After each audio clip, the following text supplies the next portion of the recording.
Hello everyone. Welcome to Let's Make a Quilt Together. Some of you are with us for the first time and some have been with us before. Either way, we are so grateful to have you here. I love being able to show you some of the quilts I've made. Remember, each quilt has a story. So as we look at these quilts, I will get to share some of my stories with you. Let's take another peek in my gallery. The first quilt you're seeing is O'Kelly's Bonding. I saw this pattern in a magazine shortly after I started quilting. The quilt artist had used 42 different fabrics to make the quilt. I challenged myself to see if I could use that many fabrics or more. When my quilt was completed, I had used 45 different fabrics. This was very early in my quilting career and I was still hand quilting, taking my quilts everywhere with me in order to finish the quilting. My husband and I visited our daughter who was living in Maryland. While there, we met our future son-in-law and were joined by another young couple, Karen and O'Kelly McWilliams. As I completed the quilting, I asked the group what I should name this quilt. A conversation ensued and O'Kelly mentioned that we were all bonding. Immediately, the name crystallized and O'Kelly's Bonding just seemed right. Shortly after completing this quilt, I was contacted about submitting a quilt to be published in a book by Carolyn Maslumi, Spirits of the Cloth. When I got my copy of the book, I was so excited to see my little quilt in it. The next quilt, I challenged my class to choose only 2 fabrics to create 8 blocks and set them on point. I have no idea what motivated me to do that. My students never told me they had a difficult time doing this, but I'm sure they did because I did. Once the quilt was sewn, I realized there was so much negative space, so I decided to quilt it very heavily. I used a variegated thread of beige, tan, dark brown. I don't remember how long it took to do all of the quilting, but I do remember how happy I was when it was finished. The quilt reminds me of many of the quilts I have seen under the modern quilting umbrella. Even after not knowing the why of this quilt, I still got a beautiful quilt, and I call it Breaking Free. The next quilt is called Pointed Pieces. This quilt is all about firsts. Using the book Lap Quilting by Georgia Bonesteel as a resource, I challenged my students to select 7 12-inch traditional blocks to make, and the 8th block had to be their own original design. This was the first time my students used quilter's graph paper, quilter's gridded plastic, in order to make their own templates. Next, we had to design a 12-inch block of our own, and using the same supplies, create the templates for our own block. So another first, designing a block. Next, the blocks were to be set on point. This was my students' first time doing that. Then the quilting was to be outline quilting. Once again, another first. For several of my students, it was the first time they used a quilting bar to do the straight line quilting in the negative spaces. The blocks in my quilt are O Susanna, Double Z, Star Variation, Formal Garden, Brasstown Star, Rolling Stone, and Double T. The block I designed is in the middle at the bottom of the quilt.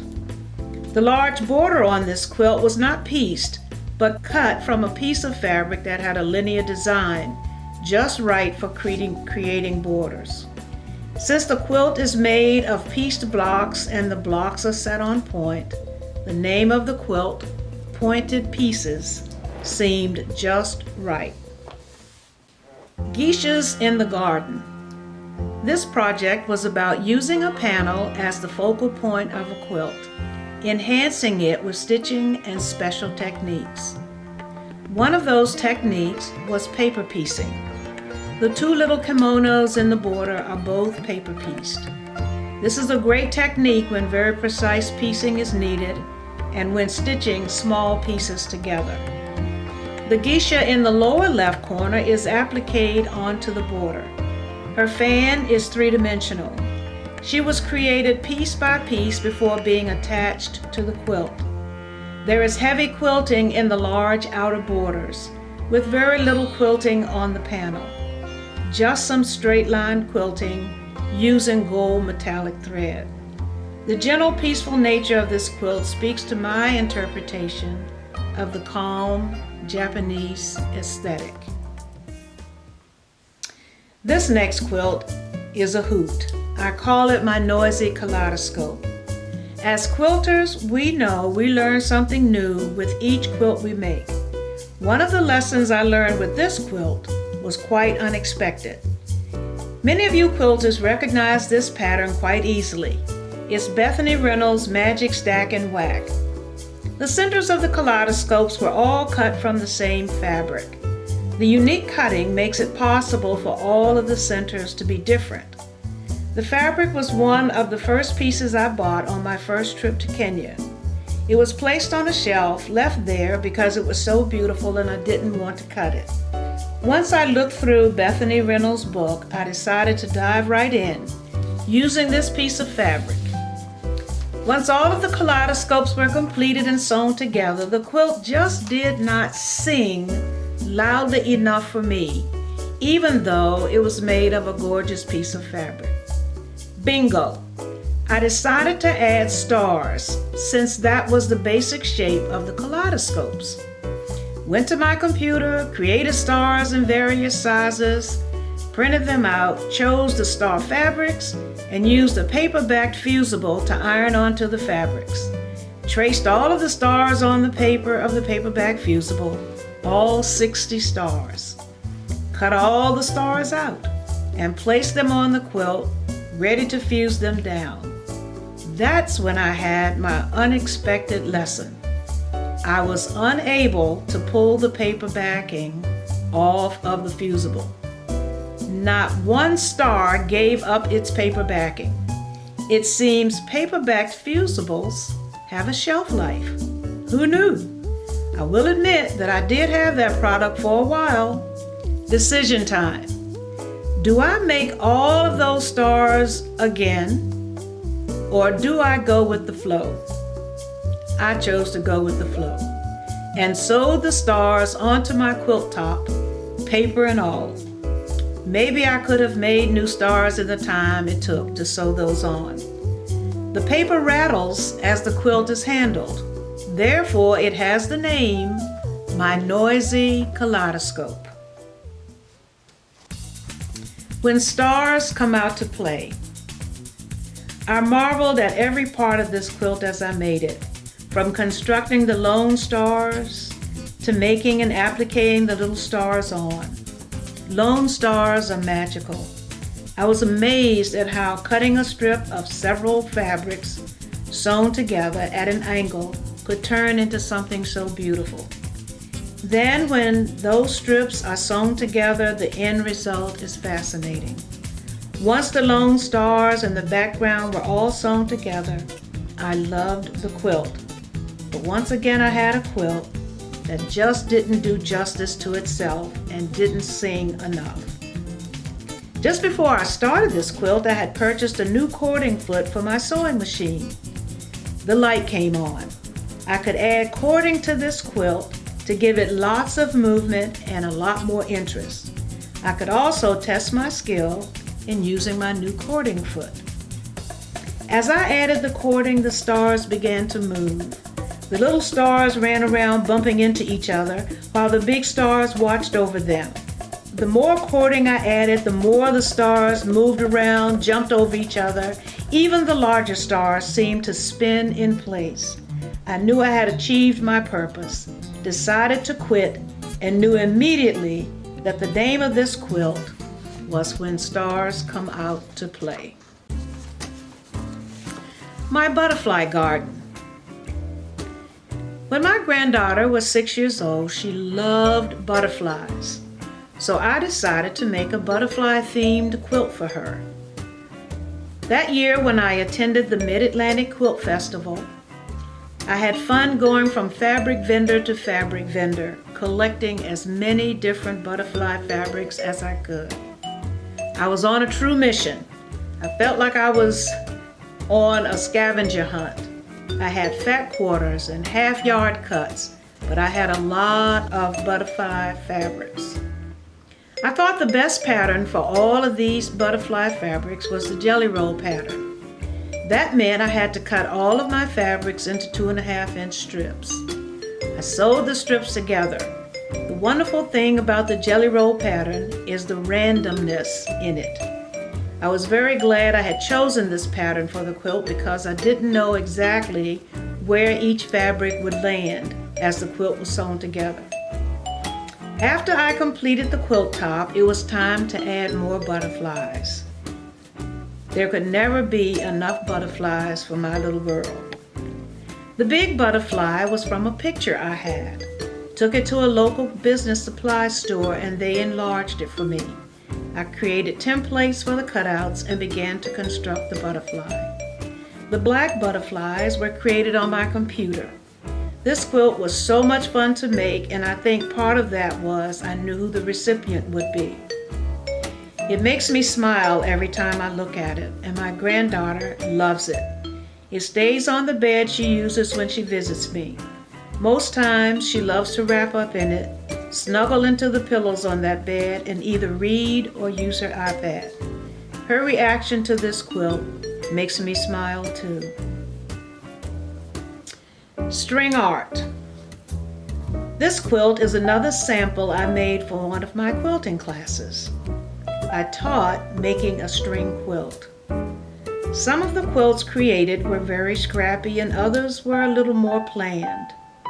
I chose purples, blues, and greens from my stash to construct this quilt. I found a very lightweight sew-in interfacing that we all used as the base of each string block. Strips of fabric were cut into various widths and lengths. We cut the interfacing into 11-inch squares, sewed the strings to the interfacing, and then trimmed the squares to 10.5. Some blocks have a definite middle, and the strings were sewn around the middle. Then the square was trimmed. I had strings left over, so I decided to use them to make the border of the quilt. This is a very, very busy and noisy quilt. And to make it so that you can look at it and not have to hear so much noise, I added the black sashing and the inner white border. They tended to calm things down. I call this quilt string art. This quilt is called Life's Mountains and Valleys. Several years ago, I taught quilting to 3 classes per week, a beginner class, an intermediate class, and an advanced class. I was always looking for patterns that I could use to teach a particular technique, as well as patterns that were challenging for the skill level of the class. Most of all, I wanted my students to have a final product of which they could be very proud. So I searched the internet quite frequently looking for patterns that would fit the parameters I had set. I saw this pattern on favequilts.com and was intrigued. I went to the origin of the pattern on Quiltville blogspot. The directions contained techniques I had not seen before. Once I fully understood what to do, I decided to use this as a teaching project for one of my classes. I went through my scraps and my stash, picking out light and dark fabrics. I began making the blocks. Once I had made enough blocks to put together a big enough sample to show my students, I stopped working on the quilt. The students in my class made gorgeous versions of this pattern. Mine, however, was on a pile of unfinished projects. Fast forward 5 or 6 years. I saw this quilt top and thought I should complete it. I think it is a beautiful and interesting quilt. I decided to name it Life's Mountains and Valleys. We all have many mountains to climb in our lives, and not all of our mountains look alike. We also have many valleys that lay before us to explore before we are challenged to climb the next mountain. This next quilt is called I Went to Kenya. This quilt is a convergence of two desires. One, using some of my fabrics I bought in Kenya to make a beautiful quilt. And two, to make a beautiful quilt using the bento box pattern. So I got two of my fabrics down from the shelf, and I thought these two would work well together. I chose a grunge cream fabric to go with the Kenyan fabrics. I looked through my notebook of patterns and found the directions for making the bento box pattern. The idea of a bento box brought back some very special memories for me of when I was in Hawaii to conduct educational workshops and working with some very special educators. These teachers, the first time I was there, ordered bento box lunches for everyone. The food was absolutely delicious. It was all I could do not to slurp and lick my fingers. This memory made the idea of a bento box quilt even more special. Once all of the blocks were made and sewn together, it was time to make some decisions about the border or borders. I decided the two Kenyan fabrics should have a border each of its own, so that each one could truly shine. After the quilting was done, it seemed fitting to let the two Kenyan fabrics share the limelight as the binding. I truly love this quilt, not just because it is so beautiful, but because of all the special memories that are woven into it and throughout it. Purple Rains. Once again, I was challenged to find patterns for my classes from which they would learn a new quilting skill, be challenged, and ultimately create a beautiful quilt. I went to the internet too again for ideas. I found this quilt pattern on Fave Quilts. It is called Royal Squares. The pattern sent me to my stash and to my scrap bag. The pattern is shown in white, where I have used purple. Through the years of quilting, I have used very little white in my quilts. I think white is very quiet and calming in a quilt, and that does not fit the description of my personality. I made all of the blocks, sewed them together so that my students could see how the quilt top should be done. Once again, a sample quilt was put on the incomplete pile after it had served its purpose. Actually, I basically forgot about it. I was going through some fabric recently and found several unfinished quilt tops. This was one of them. Actually, it only needed the border sewn on and to be quilted. I pulled it out so I could finish it. Now, as I look at it, I am glad I did. It is gorgeous. The name for this quilt evolved from the name of the pattern, Royal Squares. And the main color is purple, which is the most royal of colors. And in this quilt, purple sits on its throne. Therefore, the quilt is called Purple Rains, R-E-I-G-N-S. This last quilt in this collection this time is called Oops, Once, Twice, Thrice. I now teach quilting to a fabulous group of people who look up to me and seek quilting knowledge and wisdom from me.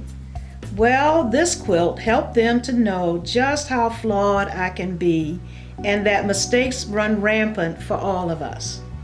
It doesn't matter how long we have been quilting. Recently, I taught them how to make the half log cabin block and to set the blocks on point. And true to form, I made a quilt to use as a sample to show them how to do what they needed in order to complete the project. However, my quilt turned into a non-model. My fabric choices were great. My cutting of the strips was great. My sewing the blocks together was great. Laying the blocks out was also great. I wanted to make sure the beige center of each block was at the top of the point for each block. Went to my church to use the long tables in the annex to lay the blocks out. However, getting the blocks home in the correct order proved to be more challenging than I had thought. I stacked them beside my sewing machine and began to sew them together, making sure I got the side triangles in the correct place on each row. Once the rows were completed, I sewed the rows together and laid out the top. That's when I saw it. 3 blocks were out of place. Decision time. I could take all of it apart and re-sew it, or I could just leave it as it was and embrace my mistakes. I chose embracing. I added the borders, had it quilted, and named it Oops, Once, Twice, Thrice. The quilts made by my students were all perfectly done and gorgeous. Thus, my quilt is a non-model, an example of what not to do. These wonderful quilters have decided to keep me as their quilt instructor. I guess they are embracing my humanness. Thank you for taking another gallery walk with me, and I pray something you saw will inspire you to go make a quilt or complete one you have already started. Either way, there is a great quilt inside of you waiting to be released. Bye for now.